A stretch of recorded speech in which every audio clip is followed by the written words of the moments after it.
Good morning and welcome to Positively Politics, the show where we break down the sometimes complicated and often negative world of politics in a straightforward and academically rooted way. My name is Dr. Laura Merrifield Wilson. I'm an associate professor of political science here at the University of Indianapolis, as well as the host of this show here this morning. And if you haven't caught Positively Politics before, this show is all about asking the questions, inciting conversations, bringing in data points and perspectives, both, I think, historical context, but also statistical information that helps give sense, and I think provide us a greater understanding, truly, of what's going on in politics today. And that's what we're going to focus on this morning as we talk about some of the state legislation that passed and didn't pass this legislative cycle. Now, if you have listened to the show very recently, I have been talking about this throughout this session, but I wanted to do a little bit more of a wrap-up because one of the things that's important to understand with our state legislature is despite the fact that they are part-time, they pass a tremendous amount of legislation. And that is what they're tasked to do. Obviously, there are a lot of problems that they feel fit to address.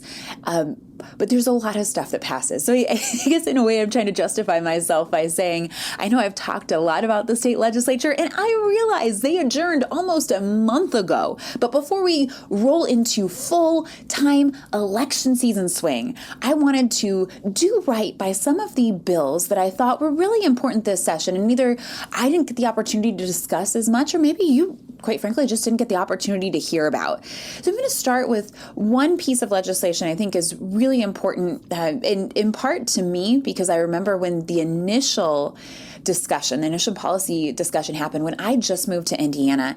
But this is involving Senate Enrolled Act 91, and this allows counties in Indiana to provide sterile syringes and the disposal safely of used needles for people who inject drugs.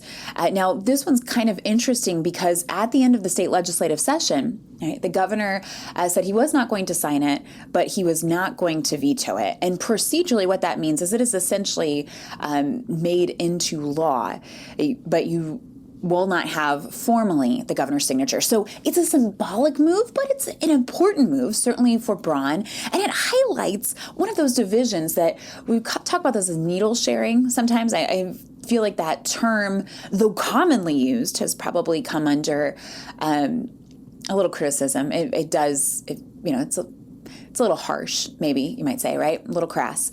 But it highlights some of the ideological divisions and controversy behind this policy. Now, I want to remind you that you are listening here to Positively Politics on WICR 88.7 The Diamond. I'm Dr. Laura Merrifield Wilson here for Positively Politics, and we're talking this morning about the state legislative session, kind of another wrap-up, but one focusing on policies I hadn't had a chance to talk about. So Senate Enrolled Act 91 allowed a continuation of a program that already existed. And I want to step back and talk about why the so-called needle sharing program, people also call it syringe service, which I think is probably the more appropriate term to use, but we had referred to it as needle sharing 10 years ago, why this came about in the first place. And so I mentioned just over a decade ago, actually, back in 2015, there was a major HIV outbreak in the southern part of Indiana in Scott County. Now, if you know, you might remember this made national headlines. And as I recall, and this was, 10 years ago. But as I recall, this and then RFRA were two things that got Indiana national attention. And the reason that I remember this so much is that I moved to the state in 2014 from Alabama, where I just finished my PhD. And a lot of people knew that I moved to Indiana. And these were things that my friends were like, what is going on in the state of Indiana? It was the Religious Freedom Restoration Act under Mike Pence's gubernatorial administration, and then the Scott County HIV outbreak. Now, to clarify, when I say it was a major outbreak, you're talking about 200 people infected with HIV, and the understanding was that this was fueled by needle sharing. I want to start with 200 people. On one hand, demographically, that can feel like a relatively small group. On the other hand, when we're talking about an outbreak and we recognize that it's because of one primary component, right? The needle sharing, using dirty needles when injecting oneself with drugs, 200 people is a lot. Okay? And certainly if it's a loved one, if it's a family member, one person is a lot. But from a demographic perspective, this was a real concern. And this is a rural area in Indiana. And obviously, as many places in the country are suffering with a drug crisis, but here that leads into a public health crisis. And with all the information we have now on HIV, a real concern about what this was going to do for the community at large, certainly for individuals afflicted. And so Indiana lawmakers back in 2015 did create what they called a needle sharing policy. And now, right, I think the more appropriate term is a syringe service. But what this allowed was for those counties to be able to provide clean noodles. And it was an exchange, so they didn't just give them out. You brought in a dirty needle, meaning a used needle, right, used for drug injections, and then they would provide a clean one, and they would also safely dispose of these. And I think that safe disposal part is important too. This wasn't a part of this specific conversation, but there's always a fear of public health and public safety with regards to used needles, and if they're not disposed of properly. Right? This is wild, but I actually remember being on an airplane more than 10 years ago, and the airline flight attendant was trying to push in a bag that was coming out of the top of where the seats are. And coming through the bag was actually a needle. I know this sounds crazy. I promise you it happened. A needle, and it jabbed her in the hand. And the person whose bag it was had to get up and explain, my understanding and my memory, it was not drugs. It was something for diabetes or for allergies. It was something relatively innocuous. And it was wild that that kind of thing could have happened. I'm sure right now you do not believe me. It sounds like an urban legend. If anyone else told me this, I'd say, I just can't believe it happened like that. And in fact, it very much did. It was pretty wild. Right? But the reason it's scary is because it's a needle and you don't know what's in it. And if it's a used needle, you don't know who used it. You wouldn't want, this is the urban legend that certainly probably has happened a lot, and is the fear of every parent, is that a child picks a used needle up, right? Or worse, they don't pick it up. They get hit with it, right? At a playground or a park. Certainly a major fear, even if infrequent, something we don't want to have to think about. And so that's what Senate Enroll Act 91 did, is it renewed, right, with the current renewal for 5 years, this policy that allowed the state government, it gave counties the ability to use a sterile syringe safe disposal program, essentially looking in terms of public health concerns for places where you're going to have people utilizing drugs, making sure that they are doing it safely. Now, when this was initially authorized back in 2015, I mentioned the Scott County HIV outbreak, right? They were looking at, the question was, does the state have the right to make the decision, or does the county have to decide? Under the Pence administration, the state gave the authority. Under the Holcomb administration, it was given to the county. Now, in this bill, this is again Senate Enrolled Act 91, so this is the legislation that passed this legislative session. It was initially looking for a 10-year term in terms of renewal, and then we'd consider that to be like the sunset law. The idea of a sunset law is that it provides an expiration. So if in 10 years from now the county doesn't need to utilize this program, if there's not a concern in terms of drug use or public health, they're able to sunset it, which is exactly what we would certainly hope would happen. And at the same time, if in 10 years from now it is still an issue, the program can be renewed. In fact, that ultimately was not achieved, but it's a 5-year legislative change. It's a change so you have for 5 years before that expiration comes up. And then it can be renewed through the legislative process if necessary. Now, you're listening here on WICR 88.7 The Diamond. I'm Dr. Laura Merrifield Wilson, professor of political science here at the University of Indianapolis and host of this show, as we're talking about a legislative roundup highlighting some of the important legislation that just probably didn't get enough attention. I'm going to say that from me as much as anyone else that passed this legislative session. And I'm starting with Senate Enrolled Act 61. I think part of the reason why this did get attention is because, as I mentioned earlier in the show, Governor Mike Braun declined to sign the bill. He said he wasn't going to sign it, but he was not going to veto it. So ultimately, procedurally, if you're curious, that means it does become a law, just one without his signature. Now, Democrats criticized the governor for doing this. And in fact, Representative Carrie Hamilton, she's a Democrat from the northern part of Indianapolis, talked about it as being really disappointing and that this is a policy that has proven to save lives. It's earning, it warrants the governor's signature there. Again, procedurally, it doesn't matter, but symbolically, it's important both to Democrats like Representative Hamilton, who cite this as, right, the governor's not supporting something that she's arguing is really helpful for public health. And from the governor's perspective, again, very symbolic, he's not going to sign something that from his argument perspective, he doesn't see as being important or necessarily believe in.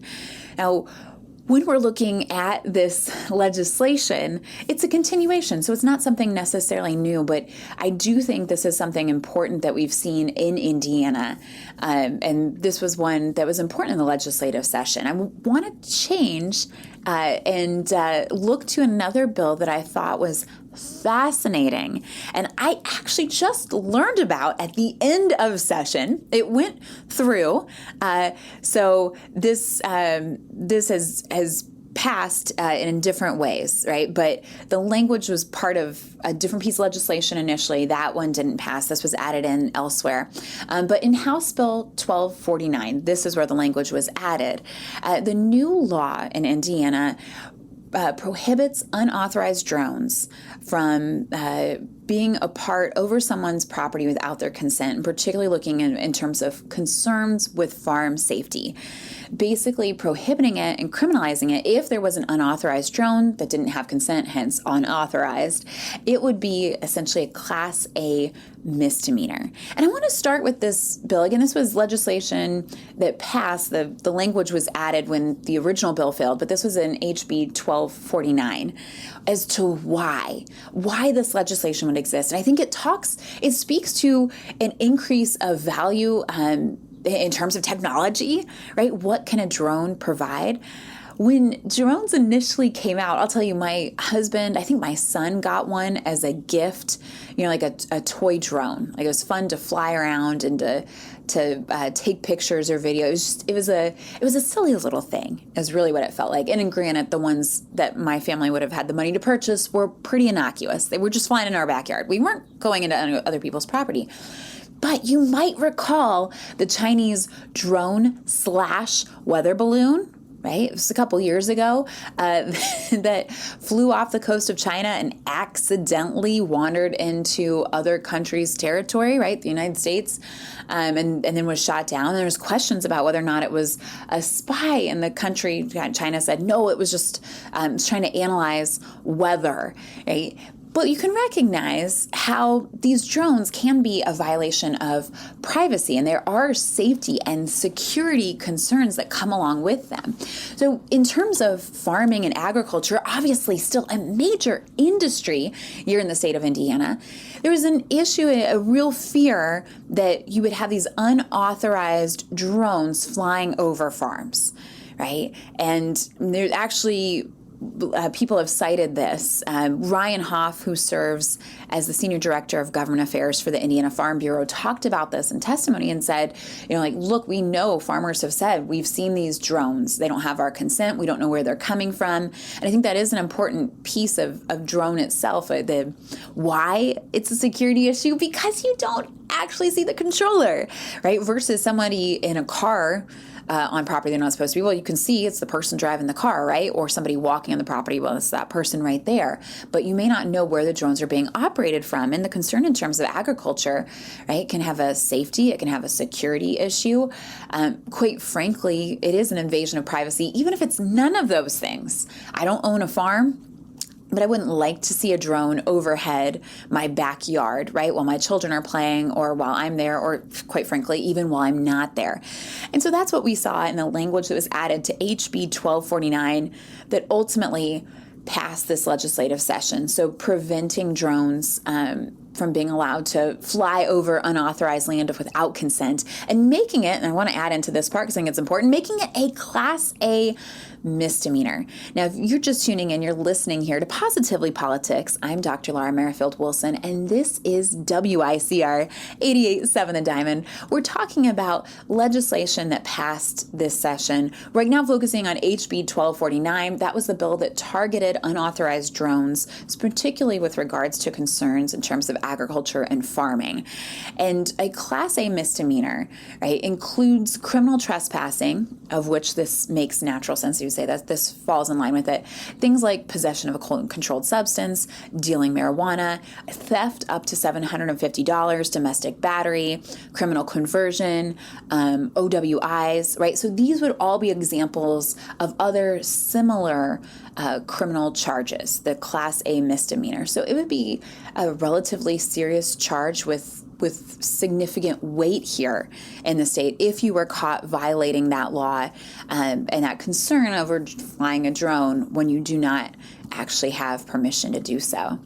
Now, as we're talking about a wrap-up with what passed this legislative session, I wanted to focus on one more really interesting bill, and this was the anti-camping legislation. This was authorized by State Senator Cindy Carrasco here of the south side of Indianapolis.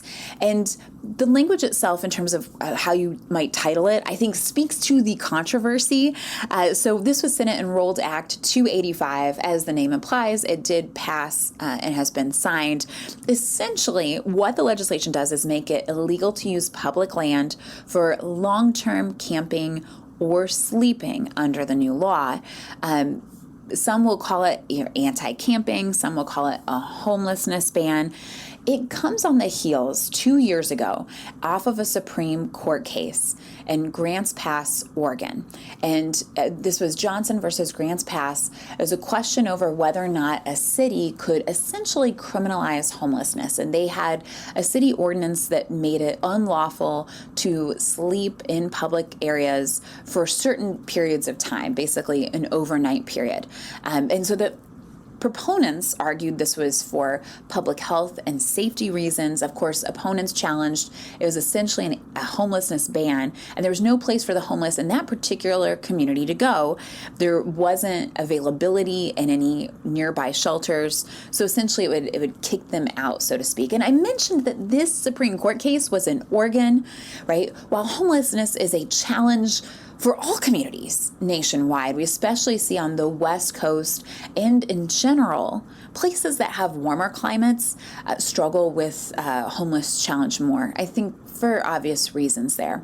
So anyway, this bill, and now it is Senate Enrolled Act 285, would prevent, or essentially criminalize camping outside. So the first time an individual would be caught, right, they would get a warning. After that, you'd have 48 hours to move. And then essentially after that, there would be booking charges, things like that. Now, this is really important. We talked about different classifications of misdemeanors. This would only be a Class C misdemeanor, so much smaller in terms of the kind of punishment, but also an interesting conversation piece, because in the conversations at the Supreme Court with the initial Grants Pass decision, and again, this was the Supreme Court decision, you could say the precedent that allows for legislation like this, that said communities do have a right to prohibit this kind of camping overnight, for mostly applying to homeless individuals, right? People who are currently unhoused. But in that decision, one of the concerns was, what is criminalizing this behavior necessarily do, right? If this is somebody who already doesn't have a home, does it on one hand, effectively prevent them from sleeping outside, right? The old deterrence argument that we know typically is pretty ineffective in criminal justice, but it's tried and true. We always say, right, like if we have the death penalty, people will hopefully commit fewer crimes. And the likelihood is that few people committing crimes are thinking before they commit the crime, well, gosh, I don't know, if I do this, I might get the death penalty. I guess maybe I better not. I'll just write them a note instead. Like, very few people go through that process. But that was one of the arguments in the original Grants Pass decision. And as you're looking at Indiana, this is now Senate Enrolled Act 285. It'll take place. It'll be effective July 1st, as most bills that pass through the state legislature and get signed by the governor will be a Class C misdemeanor. So up to a fine of $500. Relatively small, but nonetheless still an example of a criminal record, if you will. Now you're listening here on WICR 88.7 The Diamond. This is Positively Politics. I'm Dr. Laura Merrifield Wilson. We're talking about a wrap-up of the state legislative session. And so many of the important bills that passed through the legislative session, we hadn't had a chance to talk about yet. Now, I do want to discuss that point before continuing on with Senate Enrolled Act 285, because I think for folks that don't follow the state legislative session a lot, there are probably some things that are important to understand. I've already mentioned Indiana has a part-time General Assembly, and you likely know this, right? Our 150 members of the Indiana General Assembly meet either 3 to 4 months out of the year. This particular legislative session was a little wonky because they actually came back earlier than they tend to. So a normal election year is a short year, and that would typically be January through March. This was no normal year at all. In fact, the legislators, because of redistricting, and if you listen to this show or if you pay any attention to politics, you know what I'm talking about. Because of redistricting, the legislators came back in December and then pledged and lived up to the claim that they would be out by the end of February. And they were finishing their session February 28th. So you had an expedited, but also a kind of moved up an earlier legislative session than you necessarily do. In a budget year, which we do on every other year when we don't have elections, so you can insulate people from sometimes making unpopular decisions, right? Those are going to be January through April, so you're still talking about 4 months out of the year. The reason this is important to understand that we have a part-time legislature is that they have a limited amount of time to make as much legislation as they feel is necessary. And nationally, the average for state legislators is to introduce between 10 to 12 bills a year. Right? Now, for us, if we're thinking in terms of session, and I'm telling you, we got 150, on the conservative side, you're thinking 1,500 bills, but oftentimes we're talking about so much more than that. Now, these could be co-authored, I understand. You may have some people, and I love looking at legislators' records. You have some people that are just go-getters, some people that see lots of opportunities for policy and solutions, and people that propose a lot of legislation, and then you have other folks that they're maybe a little bit more cautious. I think sometimes it's ideological, so they say, well, we don't need government doing too many things, but I want government doing these things. Right? I think there are also, I have seen some examples of people who've served in the legislature for a long time, and this is anecdotal based on my opinion, having looked at these, don't always introduce as much legislation as folks who have been in more recently. Maybe not your first legislative session, right? But after you've had a couple sessions under your belt, right, you really start to pick up steam. And then maybe towards the end of your career, if you stay in the session, in the legislature for a while, maybe a little bit less so.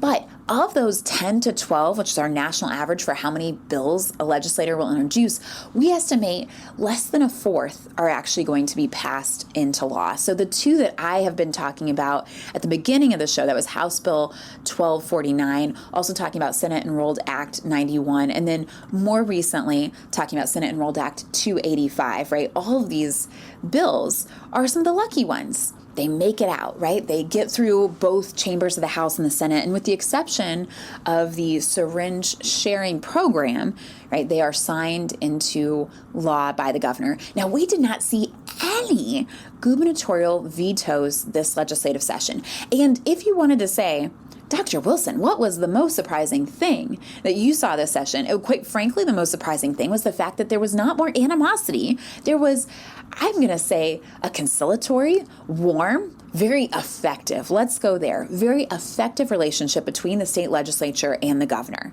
right? Not just in terms of not having vetoes, but let's go back to the redistricting argument. That caused a lot of tension, both between the executive branch and the legislative, but specifically the state Senate and specifically Republicans within the state Senate.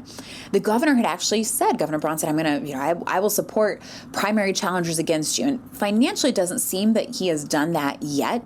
Doesn't seem that he's been nearly active as involved as the president, who did put his money where his mouth is and has been very vocal in his endorsements and support. Even Jim Banks has also been a U.S. Senator from Indiana, right? Very involved in supporting those primary challengers, opposing incumbent Republican senators who voted against redistricting back in December, right? But because you had that issue, that whole debacle in December, I think many of us thought very fairly that you might have some tension, some challenges, some conflict that we would see during the legislative session. And in the last 2 months, and I'm going to say it that way because you did have December, other issues were discussed. Just everything was pushed to the periphery of the room because the focus certainly was redistricting.